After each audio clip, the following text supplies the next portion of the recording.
누가복음 5장 1절로 11절까지 말씀. 다 찾으셨으면 한 목소리로 봉독하시겠습니다. 무리가 몰려와서 하나님의 말씀을 들을새 예수는 게네사렛 호숫가에 서서 호숫가에 배 두 척이 있는 것을 보시니 어부들은 배에서 나와서 그물을 씻는지라. 예수께서 한 배에 오르시니 그 배는 시몬의 배라. 육지에서 조금 떼기를 청하시고 앉으사 배에서 무리를 가르치시더니 말씀을 마치시고 시몬에게 이르시되 깊은 데로 가서 그물을 내려 고기를 잡으라. 시몬이 대답하여 이르되 선생님, 우리들이 밤이 새도록 수고하였으되 잡은 것이 없지만은 말씀에 의지하여 내가 그물을 내리리이다 하고 그렇게 하니 고기를 잡은 것이 심히 많아 그물이 찢어지는지라. 이에 다른 배에 있는 동무들에게 손짓하여 와서 도와달라 하니 그들이 와서 두 배의 채움에 잠기게 되었더라. 시몬 베드로가 이를 보고 예수의 무릎 아래에 엎드려 이르되 주여, 나를 떠나소서, 나는 죄인이로소이다 하니 이는 자기 및 자기와 함께 있는 모든 사람이 고기 잡힌 것으로 말미암아 놀라고 세베대의 아들로서 시몬의 동업자인 야고보와 요한도 놀랐습니다. 예수께서 시몬에게 이르시되 무서워하지 말라. 이제 후로는 내가 사람을 취하리라 하시니 그들이 배들을 육지에 대고 모든 것을 버려두고 예수를 따르니라. 아멘. 우리가 세상에서 살아갈 때 우리 앞에 우리를 가로막고 있는 질병과 가난과 실패와 불행과 역경과 같은 담을 만날 수 있습니다. 이런 장벽 앞에 섰을 때 사람들은 어떠합니까? 힘들어합니다. 괴로워합니다. 많이 어려워합니다. 그래서 좌절과 시리에 빠집니다. 엘리야가 로뎀 나무 아래에서 쓰러져 죽기를 구한 것도 바로 그 때문이었습니다. 인생에는 누구에게나 넘어야 할 담이 있습니다. 요셉에게도 형들의 시기와 노예 생활과 그리고 감옥 생활로 인한 담이 있었습니다. 그러나 요셉은 자기를 가로막고 있는 담 앞에서 결코 좌절하지 않았습니다. 그 이유는 하나님께서 그에게 힘이 되어 주셨기 때문입니다. 아니, 전적으로 하나님을 신뢰하는 믿음이 있었기 때문이다라는 것입니다. 어린 시절부터 소아마비와 천식으로 고생하던 루즈벨트가 그의 질병의 담을 뛰어넘어 미국을 살린 위대한 정치 지도자가 된 것은 하나님을 믿으면 장애가 도리어 기회가 될 것이다 라는 아버지의 권면 때문이었습니다. 실패는 개인의 특별한 경험이 아니다라는 것입니다. 실패는 누구나 맛보는 아주 보편적인 경험이다라는 것입니다. 인생의 장벽 앞에서 왜 좌절하지 말아야 하는 것입니까? 우리에겐 장벽인 담을, 내가 도저히 넘을 수 없을 것 같은 담을 뛰어넘게 하시는 하나님이 계시다라는 것을 한순간도 잊어서는 안 되겠습니다. 우리에겐 우리 앞에 놓여있는 어떠한 장벽보다도 더 크고 더 강하시고 모든 것에 능하시고 무엇으로도 어떤 것으로도 담을 수 없는 크신 사랑하심으로 우리 한 사람 한 사람을, 하나님의 백성들인 우리 한 사람 한 사람을 지켜 보호해 주시는 하나님이 계시다라는 사실을 항상 명심하는 우리 성도들이 되시기를 바랍니다.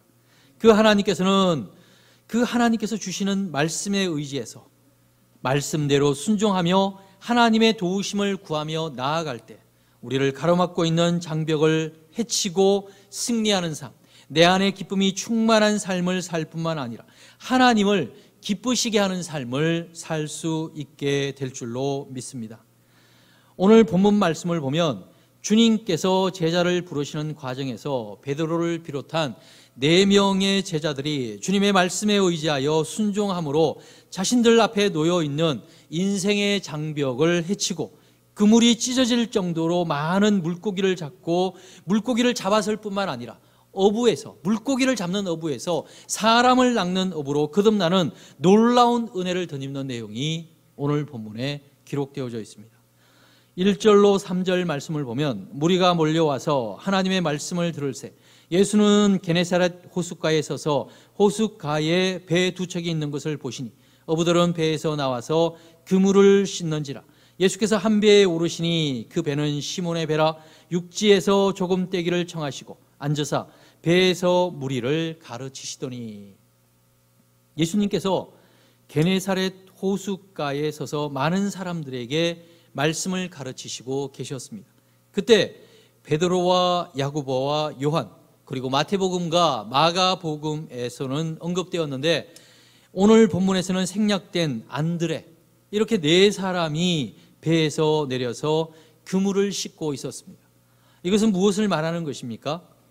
이들의 하루 일과가 끝이 났다는 것입니다. 밤새도록 이들은 고기 잡는 일을 했습니다. 밤새도록 이들은 고기를 많이 잡기 위해서 정말 혼신의 노력을 다 기울였습니다. 그런데 단 한 마리도 잡지 못했습니다. 그리고 지치고 피곤한 몸을 이끌고 배를 호숫가로 대고는 일을 마무리하면서 그물을 씻고 있는 것입니다. 그때 주님께서 한 배에 오르셨습니다. 그러나 주님께서는 그 배가 누구의 배인지 모르십니까? 다 아시고 계십니다. 주님께서는 베드로가 누구인지, 이 배가 누구의 배인지, 이들이 지금 무엇을 하고 왔는지, 또한 고기를 얼마나 잡았는지, 아니면 고기를 한 마리도 못 잡았는지 다 아시고 계시다는 것입니다.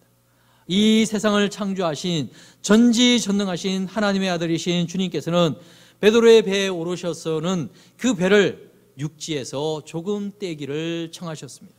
그리고 주님께서는 아무렇지도 않게 계속해서 그 게네사렛 호숫가에서 말씀을 가르치시던, 말씀으로 그들을 먹이시던 무리들, 군중들에게 동일하게 베드로의 배에 올라타셔서 호숫가에서 조금 띄운 다음에 그 상태에서도 호숫가 사람들에게 말씀을 가르치시고 계셨습니다. 밤이 새도록 수고를 한 베드로가 호숫가로 돌아와서 이제 집으로 돌아가서 쉴 것을 생각하며 그물을 씻고 있었습니다. 그런데 예수님이 오셔서 주인의 허락도 없이 베드로의 배에 오르시고는 배를 육지에서 떼기를 말씀하시는 것입니다. 이런 상황에서 누가 쉽게 제가 그렇게 하겠습니다, 제가 예수님을 모시고 배를 호숫가로 띄우겠습니다 라고 말할 수가 있겠습니까? 어떻게 순종할 수가 있겠느냐라는. 게다가 베드로는 밤새도록 단 한 마리의 물고기도 잡지 못해서 온 몸으로 느끼는 그 피로의 정도는 더욱 심했을 것이다 라는 거예요. 만약 밤새도록 수고를 했는데 물고기를 너무 많이 잡아서 배가 만선이 되어 가지고 돌아왔더라면 몸은 피곤하지만 마음은 조금도 피곤하지 않았을 것이다 라는 거죠. 그래서 누가 무슨 말을 해도 기분 좋게, 기쁘게, 즐겁게 다 받아줄 수 있었을 것입니다. 그런데 지금 베드로의 상황이 어떠합니까? 한 마리도 못 잡았습니다. 밤새도록 수고했지만 단 한 마리의 물고기도 잡지 못했습니다. 그런 상황에서 베드로의 몸도 마음도 지치고 힘들고 어려운 상황에서 예수님께서 허락도 구하지 않고 베드로의 배에 올라타신 것입니다. 그리고는 육지에서 조금 배를 띄우기를 말씀하셨습니다. 우리 성도 여러분, 주님께서는 지금 베드로를 테스트하고 계십니다. 창세기 12장 1절 말씀을 보면 여호와께서 아브라함에게 이르시되 너는 너의 고향과 친척과 아버지의 집을 떠나 내가 너에게 보여줄 땅으로 가라. 아브라함이 하나님을 찾아온 것이 아니라는 것입니다. 창대케 되어 큰 민족을 이루며 복의 근원이 되고자 하는 비전을 결코 아브라함이 스스로 혼자 힘으로 세운 것이 아니다라는 것입니다. 하나님께서 먼저 아브라함을 주목하여 보셨습니다. 하나님께서 먼저 아브라함을 찾아오셨고 아브라함에 대한 하나님의 비전을 세우셨으며 하나님의 그 비전을 하나님 스스로 아브라함에게 선포하여 주시고 그리고 아브라함에게 약속하여 주시고 계시다라는 것입니다. 그리고 하나님께서는 아브라함의 순종을 확인하셨습니다. 그리고 하나님께서는 아브라함을 당신의 사역의 도구로 만들어 가셨습니다. 주님께서도 먼저 베드로를 찾아오셨습니다. 베드로가 주님을 찾아간 것이 아니다라는 것입니다. 주님께서 어디에 있는지, 참 하나님의 아들이 오셨다고 그러는데 어디에 계시지 하면서 주님을 찾아가기 위해서 이곳저곳을 뒤지면서 주님을 찾아간 것이 아니다라는 것입니다. 주님께서 베드로를 찾아오셨습니다. 그를 주님의 사역의 도구로 이 베드로를 사용하시기 위해서 물고기를 잡는 어부가 아닌 사람을 낚는 어부로 만드시기 위해서 베드로를 하나씩 하나씩 만들어 가시고 다듬어 가시고 이루어 가시기 위해서 주님께서 베드로를 찾아오신 것입니다. 4절 5절 말씀을 보면 말씀을 마치시고 시몬에게 이르시되 깊은 데로 가서 그물을 내려 고기를 잡으라. 시몬이 대답하여 이르되 선생님 우리들이 밤이 새도록 수고하였을 때 잡은 것이 없지만은 말씀에 의지하여 내가 그물을 내리리다 하고. 주님께서는 우리의 형편과 사정을 잘 아십니다. 누구보다도 더 잘 아십니다. 주님께서는 나를 나보다도 더 잘 아시는 분이십니다. 주님께서는 베드로와 그 일행이 밤이 새도록 고기를 잡느라 수고를 했지만 한 마리도 잡지 못하고 지칠 대로 지친 피곤한 몸과 마음으로 뒷정리를 하고 있다는 것을 잘 알고 계시다는 것입니다.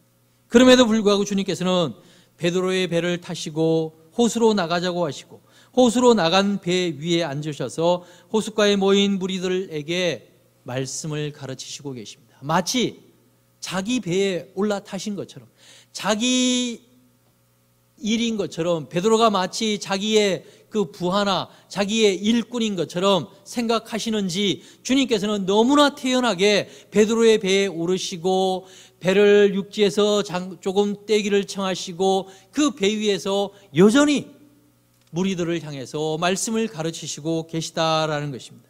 그때까지도 베드로는 단 한마디의 불평도 하지 않았습니다. 묵묵히 배에서 노를 저으며 주님께서 무리를 향해 가르치시는 말씀을 듣고 있었습니다. 주님께서는 그러한 베드로를 보시면서 다시금 베드로를 시험하시고 계십니다. 깊은 데로 가서 그물을 내려 고기를 잡으라. 우리 성도 여러분, 주님이 어떤 일을 하셨습니까? 주님은 목수일을 했습니다. 목수인 육신의 아버지 요셉을 도와서 어려서부터 목수일을 해왔다는 겁니다. 주님은 어부가 아닙니다. 고기 잡는 일에 대해서는 문외한이나 다름이 없다는 것입니다. 반면에 베드로는 목수일에는 문외한일지 몰라도 고기 잡는 일에는 누가 보더라도 탁월한 실력을 갖추고 있는 사람이었습니다. 고기 잡는 일에 전문가인 베드로가 오늘은 한 마리도 잡지 못하고 밤새도록 수고를 했지만 한 마리도 잡지 못하고 빈 배를 이끌고 돌아왔습니다. 지치고 피곤하고 허탈한 심정으로 돌아온 베드로에게 주님께서 지금 무엇이라고 말씀하고 있습니까? 깊은 데로 가서 그물을 내려 고기를 잡으라라고 말씀하시고 계십니다. 이곳 게네사렛 호수는 헬몬산으로부터 흘러오는 맑은 물과 갈릴리 주변의 따뜻한 온천수로 이루어져 있습니다. 그리고 물고기 종류도 200여 종류의 다양한 물고기가 서식하고 있는 곳입니다. 이곳 주변 사람들의 삶의 터전이 되는 곳이 바로 이 게네사렛 호수다라는 것입니다. 베드로와 이들 일행도 이곳에서 어려서부터 물고기 잡는 일을 해왔습니다. 지금까지 물고기 잡는 일을 해왔습니다. 다른 일에 한눈 판 사람들이 아니다라는 겁니다. 이 게네사렛 호수에서 지금까지 물고기 잡는 일로 잔뼈가 굵어진 사람들이다라는 겁니다. 베드로는 한마디로 물고기 잡는 일에는 그야말로 도 같은 사람이다라는 것입니다. 물고기는 어떤 길로 다니고 어떤 먹이를 좋아하고 어느 시간대에 물고기가 잘 잡히는지를 훤히 꿰뚫어 보고 있었습니다. 다른 곳에서라면 몰라도 이곳 게네사렛 호수에서는 베드로가 물고기가 좋아하는 것, 물고기가 다니는 길, 물고기가 어디에 서식하는지, 물고기가 어디에 몰려 있는지, 어느 시간대에 그물을 던지면 물고기를 많이 잡을 수 있는지 그 누구보다도 훤히 꿰뚫어 보고 있으며 잘 알고 있는 도 같은 사람이다라는 겁니다. 그런 베드로에게 주님이 오셔서, 목수인 주님이 오셔서 깊은 데로 가서 그물을 내려 고기를 잡으라라고 말씀하고 계십니다. 이미 밤을 새워서 물고기를 잡느라 지친 베드로였습니다. 그리고 그물을 다 씻어서 손질을 마치고 오늘 일과를 끝낸 상태였습니다. 이제 집으로 돌아가서 편히 쉬기만 하면 되는 것이었습니다. 그런데 주님께서 물고기 잡는 일에 대해서는 전혀 문외한이신, 알지 못하는 주님께서 깊은 데로 가서 그물을 내려 고기를 잡으라고 말씀하셨을 때 베드로의 마음이 어떠했겠습니까? 얼마나 어이가 없었겠습니까? 얼마나 황당했겠습니까? 그래서 베드로가 화를 냈습니까? 베드로가 주님의 말씀에 불순종했습니까? 베드로가 자신의 언짢은 감정을 드러내어서 주님께 싸움이라도 걸었습니까? 그렇지 않다는 것입니다. 베드로는 주님 말씀에 순종했습니다. 어떻게 그럴 수 있습니까? 영화나 드라마도 아닌데 어떻게 이렇게 순순히 주님의 황당한 말씀에 베드로가 순종할 수 있었느냐라는 것입니다. 그것은 베드로가 주님의 무리를 향한 가르침의 말씀을 들었다는 것입니다. 그것도 그냥 흘려들은 것이 아니다라는 겁니다. 그냥 노만 젓고 있었던 것이 아니다라는 것입니다. 노를 저으면서 주님이 왜 지금 내가 고기 잡으려고 하다가 한 마리도 못 잡고 돌아와서 이 피곤한 육신, 마음 모든 것이 다 피곤하고 지치고 어려운데 왜 하필 내 배에 오르셔서 이렇게 나를 수고롭게 하는 거야 라고 불평과 불만과 원망을 토하면서 주님 말씀에 귀 기울이지 않고 있었던 것이 아니다라는 것입니다. 베드로는 주님께서 편안하게 배에서 조금도 흔들림 없이 주님께서 저 호숫가에 서 있는 사람들에게, 무리들에게 하나님의 말씀을 가르치기에 부족함이 없도록 노를 조심해서 잘 젓고 있었습니다. 그러면서 주님이 그 무리들을 향해서 가르치는 말씀에 온전히 집중해서 귀를 기울이고 있었다라는 것입니다. 베드로는 주님의 가르침 속에서 이 세상 어느 누구의 가르침과도 비교할 수 없는 권세와 능력을 발견했습니다. 주님의 가르치시는 말씀에 대한 깊은 감동이 베드로로 하여금 순종의 자리까지 나아갈 수 있도록 이끌어주고 인도해 주었습니다. 급기야는 주님께서 깊은 데로 가서 그물을 내려 고기를 잡으라고 하신 말씀에도 너무나 황당하고 너무나 어이없는 말씀임에도 불구하고 주님의 그 말씀에 의지해서 베드로는 순종의 자리로 나아갈 수가 있었습니다.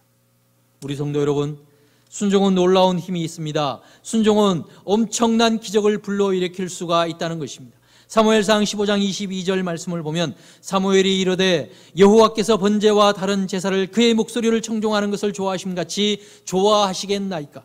순종이 제사보다 낫고 듣는 것이 순양의 기름보다 나으니. 사람의 생각이 하나님의 생각을 앞지를 수 있습니까? 사람의 지혜가 어떻게 하나님의 지혜를 넘어설 수가 있겠습니까? 하나님께서 말씀하시는 것이 우리가 이해할 수 없는 것이라 할지라도 먼저 믿음으로 순종하는 우리 성도들이 되시기를 바랍니다. 우리가 하나님 말씀에 순종할 때 놀라운 역사가 일어날 줄로 믿으시기 바랍니다. 지금 주시는 이 말씀이 다른 어떤 이가 들어야 하는 말씀이 아니라 바로 나에게 주시는 말씀으로 믿을 수 있기를 바랍니다.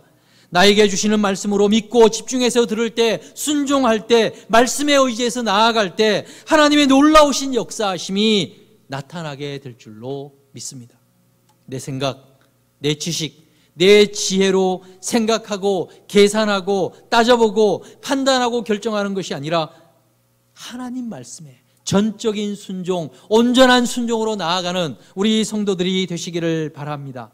주님 말씀은 이 세상에 가장 합리적이고 가장 이성적이고 가장 좋은 판단이고 가장 좋은 그 어떤 결정보다도 훨씬 더 뛰어난, 아니 비교도 할 수 없는 가장 좋은 것임을 우리가 분명히 알 수 있어야겠습니다.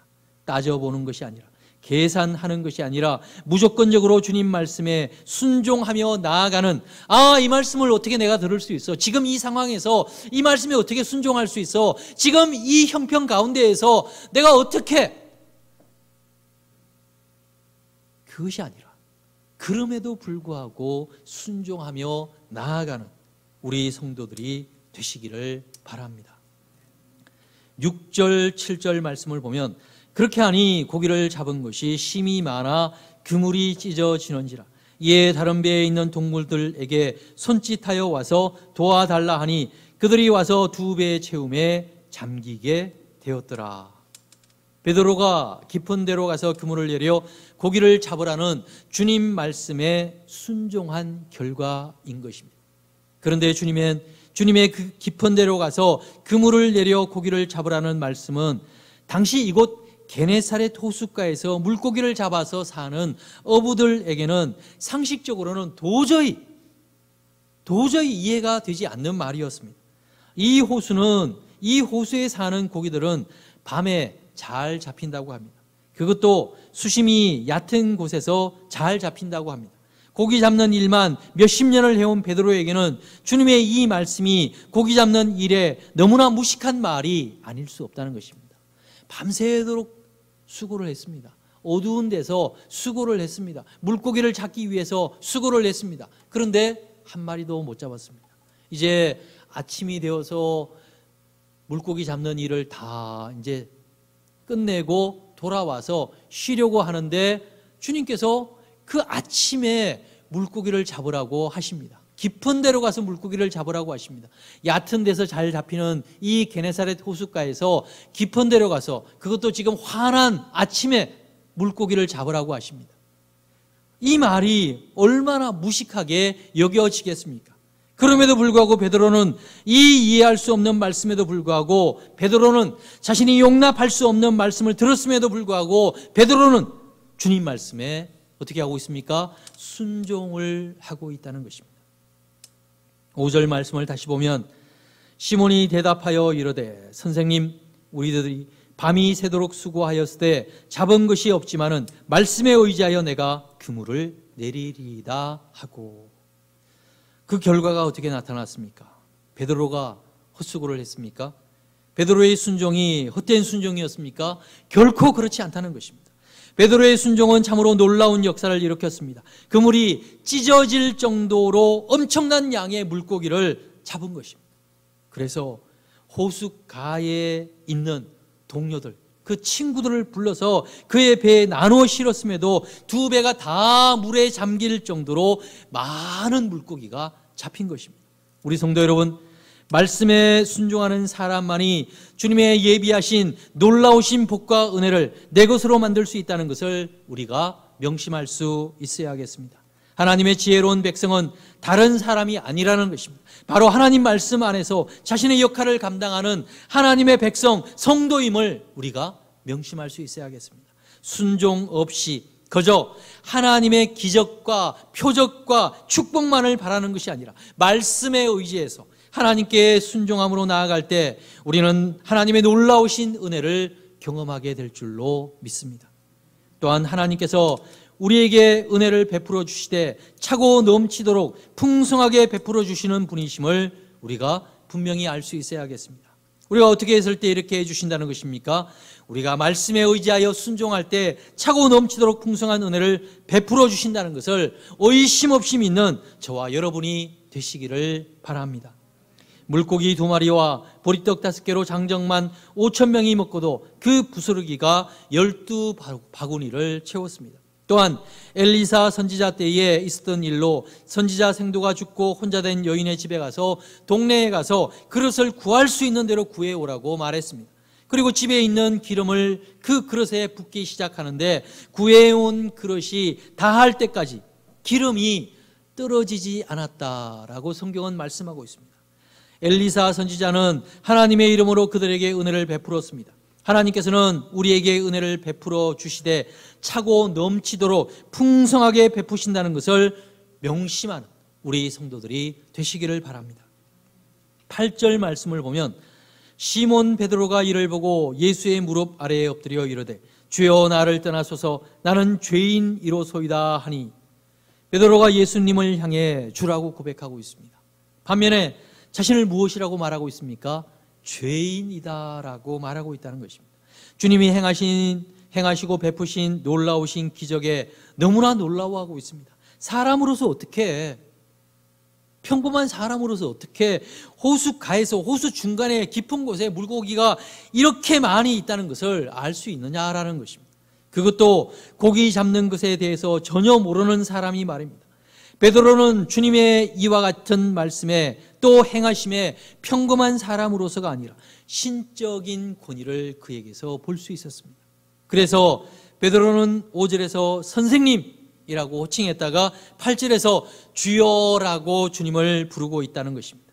또한 베드로는 처음에는 주님을 자신과 똑같은 사람으로서 대했다가 주님의 이러한 신적 권위 앞에서 놀라움을 금치 못하고 주님 아래에 엎드려서 나를 떠나소서, 나는 죄인입니다, 나는 죄인이로소이다 라고 고백하고 있다는 것입니다. 우리는 어두운 곳에 있을 때에는 나의 모양새가 어떠한지 잘 알지 못합니다. 내 몸에 무엇이 묻었는지 알지 못한다는 것입니다. 내가 깨끗한지 더러운지 알지 못한다는 것입니다. 그러나 밝은 데로 나오면 어떻습니까? 나의 모습이 밝히 드러나게 된다는 것입니다. 에덴 동산에서 아담과 하와는 최초에 하나님께서 이들을 만드시고 생기를 불어넣어 살아있는 생명체가 되게 해주셨을 때에는 죄에 대해서 전혀 무지했습니다. 하나님께서 창조하신 아무런 죄도 흠도 그 어떤 더러운 것도 없는 깨끗하고 밝은 에덴 동산에서 똑같이 하나님께서 창조하신 피조물인 아담과 하와도 역시 깨끗했다는 것입니다. 아무런 더러운 것이 없었습니다. 환하게 빛이 났습니다. 더러운 것이라고는 조금도 없었습니다. 그러나 이들이 하나님께서 먹지 말라고 명하신 선악을 알게 하는 나무의 열매를 먹은 후에 어떻게 되었습니까? 이들은 죄에 대해서 알게 되었습니다. 죄에 대한 눈이 밝아졌습니다. 반대로 하나님의 뜻에서는 벗어나고 말았습니다. 하나님의 마음에 합한 상태에서 하나님 마음에서 벗어나고 말았습니다. 떠나가고 말았습니다. 그래서 이전에는 자신들이 벗은 것에 대해서 전혀 부끄럽지 않았습니다. 왜? 전혀 의식하지 못했습니다. 그래서 부끄럽거나 창피하지 않았습니다. 그러나 죄를 범한 후에는, 하나님의 말씀을 어긴 후에는 죄에 대해서 눈이 뜨이게 되었습니다. 그리고 자신들이 벗고 있는 것에 대해서 부끄럽게 여겨졌습니다. 어떻게 알 수 있습니까? 아무런 죄도 흠도 없는 창조주 되시는 하나님 앞에서 그 어떤 오류도 무질서도 없는 환한 에덴 동산에서 조그마한 티끌이라도 묻어 있으면 어떻게 되겠습니까? 그 티끌이 금방 눈에 띌 수밖에 없다는 것입니다. 그런데 하나님의 뜻을 저버린 아담과 하와의 온통 죄악으로 뒤덮인 그의 모습이 왜 눈에 띄지 않겠느냐라는 것입니다. 금방 눈에 띌 수밖에 없습니다. 그리고는 자신들의 부끄러운 것을 가릴 수밖에 없었습니다. 그리고 숨을 곳을 찾을 수밖에 없었습니다. 그 후에 하나님께서 아담을 찾으셨을 때 자신들이 죄인이라는 것을 알게 되었으므로 감히 두려워서 하나님 앞에 당당하게 예 제가 여기 있습니다, 예 하나님 제가 여기 있습니다 라고 나서지 못했다는 것입니다. 그러나 베드로는 어떠합니까? 주님의 역사하심과 신적인 권위 앞에서 자신의 죄인됨을 깨달았습니다. 빛 대신 주님을 만나고 주님의 말씀을 듣고 주님의 권능을 체험한 베드로는 자신을 숨기거나 달아나지 않고 주님 앞에 꿇어 엎드려 자신이 죄인됨을 고백하는 모습을 보였다는 것입니다. 그리고 낮아지고 겸손한 모습으로 주님을 진심으로 높여드리는 모습을 보여주고 있습니다. 우리 성도 여러분, 주님 앞에 무릎 꿇는 우리 성도들이 되시기를 바랍니다. 주님의 신적 권위 앞에 겸손하고 낮아지는 모습으로 주님을 온전히 높여드리는 우리 성도들이 되시기를 바랍니다. 솔로몬이 왕된 자신의 세상적인 권세와 권위를 낮추고 겸손하게 하나님께 무릎 꿇고 하나님을 높여드렸을 때 하나님께서 그에게 차고 넘치는 풍성한 은혜를 베풀어 주신 것을 잊지 마시기 바랍니다. 주님의 은혜는 나를 낮출 때, 주님의 은혜는 주님을 온전히 높여드릴 때 나에게 더욱 풍성하게 임한다는 것을 우리가 또 명심할 수 있어야 하겠습니다. 10절 11절 말씀을 보면 세베대의 아들로서 시몬의 동업자인 야고보와 요한도 놀랐습니다. 예수께서 시몬에게 이르시되 무서워하지 말라, 이제 후로는 내가 사람을 취하리라 하시니 그들이 베드로를 육지에 대고 모든 것을 버려두고 예수를 따르니라. 사랑하는 우리 대천중앙교회 성도 여러분, 옛말에 친구 따라 강남 간다는 말이 있습니다. 바로 야고보와 요한과 안드레가 친구인 베드로를 따라 강남 간 사람들입니다. 야고보와 요한과 안드레는 친구이자 동업자인 베드로와 함께 물고기를 잡는 일을 했습니다. 그리고 주님께서 베드로의 배에 오르셨을 때 이들 친구들은 물고기를 잡는 일을 끝내고 그물을 다 씻은 후이기 때문에 얼마든지 집으로 돌아가서 편히 쉴 수 있다라는 것입니다. 그러나 야고보와 요한과 안드레는 가지 않고 베드로를 기다려 주었습니다. 주님은 베드로의 배를 타고 곧바로 깊은 데로 가서 그물을 내려 고기를 잡으라라고 말씀하시지 않았습니다. 어떻게 하셨습니까? 배를 타고 한참 동안을 호숫가에 있는 무리를 향해서, 그 군중들을 향해서 하나님의 말씀을 가르치셨습니다. 그런 후에 베드로에게 깊은 데로 가서 그물을 내려 고기를 잡으라고 말씀하셨습니다. 그때까지 이 친구들은, 야고보와 요한과 안드레 이 친구들은 가지 않고, 집으로 돌아가지 않고 베드로를 보면서 기다려 준 것입니다. 그리고 베드로가 주님 말씀에 의지하여 그 말씀에 순종하여 깊은 데로 가서 그물을 내렸을 때 어떻게 되었습니까? 혼자서는 자신의 힘만으로는 도저히 감당치 못할 정도의 물고기를 잡게 되었습니다. 베드로는 호숫가에서 아직도 가지 않고 자신을 기다리고 있는 그 친구들을 불러서 그물에 잡힌 물고기를 끌어올려서 두 배에 가득 채우게 담았습니다. 야고보와 요한과 안드레는 베드로를 떠나서 베드로를 따라 세상에서 가장 아름다운 동업, 영광된 동역을 하게 되었습니다. 우리 교회에서는 목사님을 중심으로 성경을 배우고, 성경을 말하고, 성경을 읽고, 성경을 쓰고, 성경을 듣고, 성경대로 살기 위해서 힘쓰고 애쓰고 몸부림치고 발버둥치고 안간힘을 쓰면서 나아가고 있습니다. 모든 성도들이 성경을 중심으로, 하나님의 말씀을 중심으로 살기 위해서 특별한 믿음의 동력자로 부름받았다는 것입니다. 이 모든 삶의 모습을 통해서, 이 모든 믿음의 모습을 통해서, 이 모든 사역의 모습을 통해서 하나님께로 더 가까이 나아가는 우리 성도들이 되시기를 바랍니다. 지금까지 교회에 와서 예배드리고 목사님을 통해서 말씀을 듣는 것으로 만족하며 살았다면, 이제는 말씀을 통해서, 말씀에 의지하여 그 말씀 속에 담겨있는 하나님의 뜻을 분별하고 그 뜻에 온전한 순종, 힘을 다하고 정성을 다하고 뜻을 다한 순종으로 나아가 하나님께 꼭 붙들린 삶을 사는, 하나님의 크신 영광을 높이 드러내는 삶을 사는, 그래서 하나님께 영광 돌리시고 아버지 하나님의 기뻐하심을 덧입는 복된 주의 백성들 다 되실 수 있기를 바랍니다.